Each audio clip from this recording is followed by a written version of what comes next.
திராவிட model ஆட்சி ஏற்பட்ட பிறகு இதுவரையில் 4641 திருக்கோயில்கள் தேர்தல் அறிவிப்புக்கு முன்பு வரையில் குடமுழுக்கு நடத்தினோம். நீங்கள் குறிப்பிட்டிருக்கின்ற இந்த கொள்கை விளக்க குறிப்பில் 281 கோயிலுக்கு குடமுழுக்கு நடத்தினோம் என்று கூறியிருக்கின்றீர்கள். ஒட்டுமொத்தமாக பார்த்தால் 4930 திருக்கோயிலுக்கு திராவிட மாடல் ஆட்சியில் விதைக்கப்பட்ட விதைதான் இன்றைக்கு மரமாக வளர்ந்து குடமுழுக்கு கண்டிருக்கிறது என்பதை பதிவு செய்கிறேன். இதிலும் ஒரு பின்னடைவு. நாங்கள் ஆட்சி பொறுப்பில் 5 ஆண்டுகளில் 4930 என்றால் நீங்கள் 5 ஆண்டுகளில் 3000 என்று அறிவித்திருக்கின்றீர்கள். இந்த 3000ஐயும் கணக்கிட்டு பார்த்தால் திராவிட மாடல் ஆட்சியில் 12630 திருக்கோயில்களுக்கு நாங்கள் எஸ்எல்சி அனுமதியை வழங்கியிருக்கின்றோம். நீங்கள் ஏற்றுக்கொண்டிருக்கின்ற இந்த 3000 திருக்கோயில்கள் அதிலே வருகிறதா அல்லது அது இல்லாமல் தனியாக நடத்த போகின்றீர்களா? அமைச்சர் பேரவைத் தலைவர் அவர்களே, 3000 கோயிலுக்கு திருக்குடமுழுக்கு செய்யப்படும் என்ற அறிவிப்பு இந்த ஆட்சியின் பின்னடைவு என்று மாண்புமிகு உறுப்பினர் அவர்கள் மென்ஷன் பண்ணி சொல்லியிருந்தாரு. ஒரு விஷயத்தை இங்கே தெளிவுபடுத்த விரும்புகிறேன். கடந்த 5 ஆண்டுகளில் 2494 திருக்கோயில்களுக்கு திருப்பணிகளை பொதுநல நிதியில் செய்வோம் என்று அதற்கான திட்டங்களை எல்லாம் தீட்டிவிட்டு இன்றைக்கு நீங்க பார்த்தீங்கன்னா அந்த மொத்த மதிப்பீட்டில் இன்னும் 392 கோடி நிலுவையில் இருக்கிறது. திரும்ப செலுத்தாம நிலுவையில் இருக்கிறது. அதுல முழுமையாக திருப்பணிகள் முடிந்த கோயில்கள் இருக்கிறது, பாதியில் திருப்பணிகள் நிற்கக்கூடிய கோயில்கள் இருக்கிறது, இன்னும் துவங்கப்படாத பணிகள் இருக்கிறது. அப்ப ஏறத்தாழ 400 கோடி ரூபாய் அளவுக்கு திருப்பி செலுத்த வேண்டிய தொகை நிலுவையில் இருக்கிறது.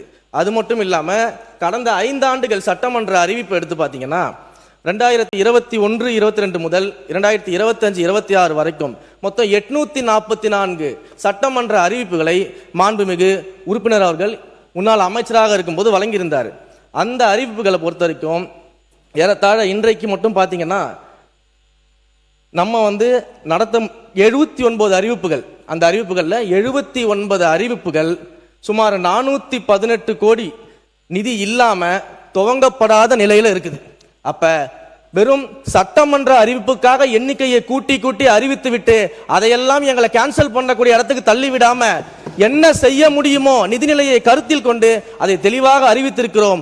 3000 என்பதை முதலில் நாங்கள் முடித்துவிட்டு அதற்கு பிறகு 4000 என்ன 5000 என்ன முடிஞ்சா 6000 கூட நாங்கள் செய்வோம். ஆனா வாக்குறுதியில ஒன்றை கொடுத்துட்டு அடுத்து அதை கேன்சல் பண்ணக்கூடிய சூழலுக்கு நிச்சயமாக எங்களுடைய ஆட்சி இருக்காது. மாண்புமிகு உறுப்பினர் பி.கே. சேகர் பாபு அவர்கள். நான் லாவாணி பாட விரும்பவில்லை.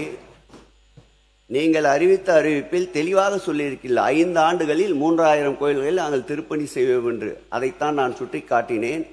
நீங்கள் ரத்து செய்ய பணிகள் அனைத்தும் மக்கள் நல பணிகளுக்காக இந்த ஆட்சியிலே விடப்பட்ட டெண்டர்கள். அதை பற்றி எங்களுக்கு கவலை இல்லை. அதை மக்கள் பார்த்து கொண்டிருக்கின்றார்கள். மாண்புமிகு பேரவைத் தலைவர் அவர்களே, இந்த ஆட்சியில்தான்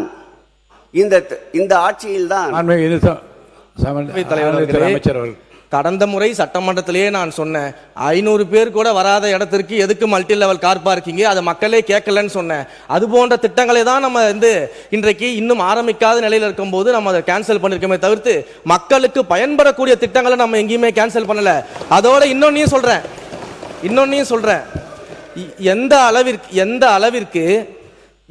அளவிற்கு இன்னும் நிதி சுமையில இருக்கும்போது பணம் திரும்ப வர வேண்டியது இருக்குன்னா, நகைச்சுவையா ஒரு விஷயத்தை சொல்றேன். நம்முடைய பாடநூல் கழக வாரியத்தினுடைய தலைவர் என்னுடைய அன்பிற்குரிய சகோதரர் அண்ணன் லொயாலா மணி அவர்கள் அனைவருக்கும் தெரியும். எப்பவுமே எனக்கு ஃபோன் பண்ணாருன்னா அன்பா சாப்பிட்டியா, என்ன பண்ற, ஏது பண்றேன்னு கேட்பாரு. இப்பெல்லாம் உன் துறையில ஒரு 58 லட்சம் எனக்கு பெண்டிங் இருக்கு, அதை எப்போ கொடுப்பேன்னு கேட்டுக்கிட்டு இருக்கிறாரு. அந்த அளவிற்கு நிறைய இடங்கள்ல திருப்பி தர வேண்டிய பணத்தொகை இருப்பதனால தான் நாம இந்த நிதி நிலைமையை கருத்தில் கொண்டு நம்ம அந்த 5 வருஷத்துக்கான திட்டங்களை எண்ணிக்கையை நம்ம சொல்லியிருக்கிறோம். இதை இந்த இடத்துல நான் தெளிவுபடுத்த விரும்புகிறேன். உறுப்பினர் பி.கே. சேகர் பாபு அவர்கள்.